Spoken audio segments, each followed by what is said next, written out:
कौशिक की 5 बहुएं। नहीं कार्तिक, हम अपना अपमान कभी नहीं भूल सकते, कभी नहीं। लेकिन अरे सत्तो की बहू, अरे इस बात पर इतना गुस्सा क्यों हो रही है? कार्तिक की बिंदनी ने जो कुछ भी किया वो उसका प्यार पाने के लिए किया। मैं तो ये कहूंगी वो छोरी बुरी ना है, पर सबों से कछु अलग है, हटके है, पर समाज ऐसे लोगों को गलत ही माने है। क्यों सत्तो, मैं कुछ गलत कही? नहीं, हाँ मसद। कार्तिक, तुम तो सौरभ की बात कर रही हो और तुम्हें नींद की पड़ी है।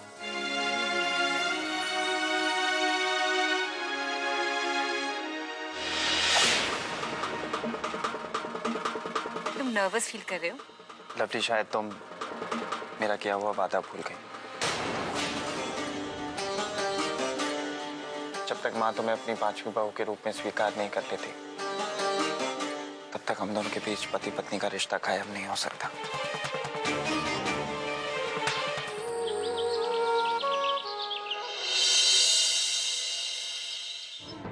सत्तो की बहू, देख हम तो जा रहे हैं, लेकिन कार्तिक के बिंदनी को हम थारे भरोसे छोड़ के जा रहे हैं।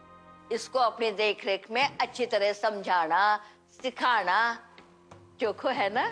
नहीं अम्मा सा, हमने अभी तक उससे अपनी 5वीं बहू नहीं माना है। वो सिर्फ हमारे लिए कार्तिक की पत्नी है। लेकिन हाँ, हम इस बात की जरूर कोशिश करेंगे कि अगले 6 महीनों में हम उसे इस लायक बना दें कि वो कौशिक परिवार की 5वीं बहू कहला सके। चल ठीक है, मैं भी देखूंगी कि 6 महीने में उसमें के बदलाव आयो है। कौन किसको बदले है, तू उसे या वो थारे को? है। अरे कार्तिक की बिंदनी कहाँ है? अम्मा सा, हम आ गए।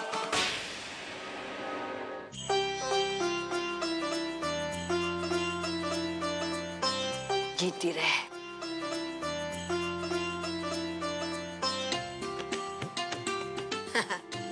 पता है, मैंने थारा कार्तिक के साथ इसलिए ब्याह करवायो कि तू सबसे अलग थलग, हंसती खेलती खुशमिजाज है।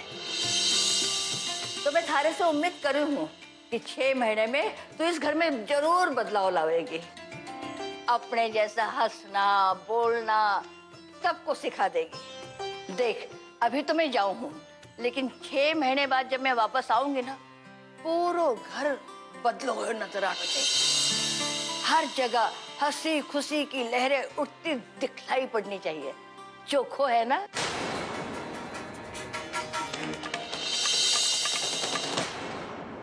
विजयी भवा, हमारा आशीर्वाद हमेशा थारे संग है। हम जानते हैं अम्मा सा अनजाने में हमें चुनौती देकर गई है और हम उसे स्वीकार भी कर चुके हैं, लेकिन हम ऐसा कभी नहीं होने देंगे, क्योंकि कौशिक परिवार के कायदे कानून कोई नहीं बदल सकता। चलो चलो चलो चलो।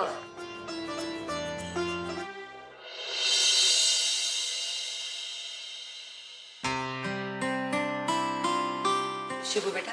जी मासा। अम्मा सा को अच्छे से गाड़ी पे चढ़ा दिया ना? जी मासा, हम लोग बिल्कुल सही वक्त पर पहुंच गए थे और उन्हें अच्छे से बिठा दिया है गाड़ी में। ईश्वर की कृपा से सब कुछ अच्छे से निपट गया। अभी कुछ भी ठीक नहीं हुआ है। अम्मा सा ने अनजाने में जो हमें चुनौती दी है, हमें कैसे भी करके उसे जीत के दिखाना है।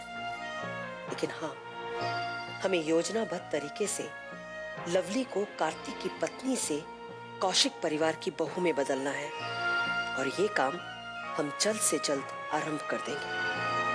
हम नाश्ता बनाने जा रहे हैं। अरे हाँ ज्ञाना बहू। जी माँ सा। आज तुम अकेली रसोई में काम नहीं करोगी। आज लवली की चौका चढ़ाई की रस्म भी करनी है। चौका चढ़ाई की रस्म? यानी लवली रसोई में कुछ मीठा बनाएगी? लेकिन लवली को तो शायद गैस ऑन करना भी नहीं आता। काश मेरी ये सोच गलत साबित हो।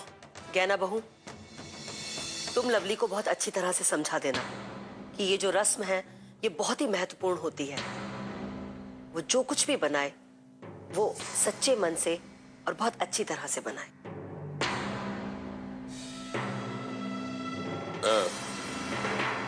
आपको पता है कि लवली को खाना बनाना आता है या नहीं? हाँ साहब, हम जानते हैं कि लवली को खाना बनाना नहीं आता, लेकिन हम ये भी जानते हैं कि उसे क्या और कैसे सिखाना है।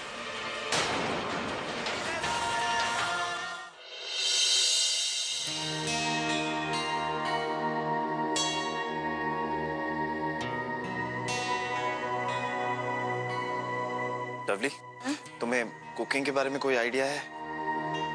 नहीं। तो जब भाभी ने तुमसे पूछा तो तुमने क्या कहा? मैंने कहा मुझे आता है। आता है? इसका मतलब तुमने फिर से झूठ बोला? मैं झूठ नहीं बोल रही हूँ। गहना भाभी ने मुझसे पूछा था कि क्या मुझे खाना बनाना आता है। ये नहीं पूछा था कि मैं क्या बना सकती हूँ, क्योंकि एक ऐसी चीज है जो मैं अच्छे से बना सकती हूँ, झटपट नूडल्स। झटपट नूडल्स? हाँ। तुमने कह ही दिया है कि तुम्हें खाना बनाना आता है, तो तुम्हें कुछ करना पड़ेगा।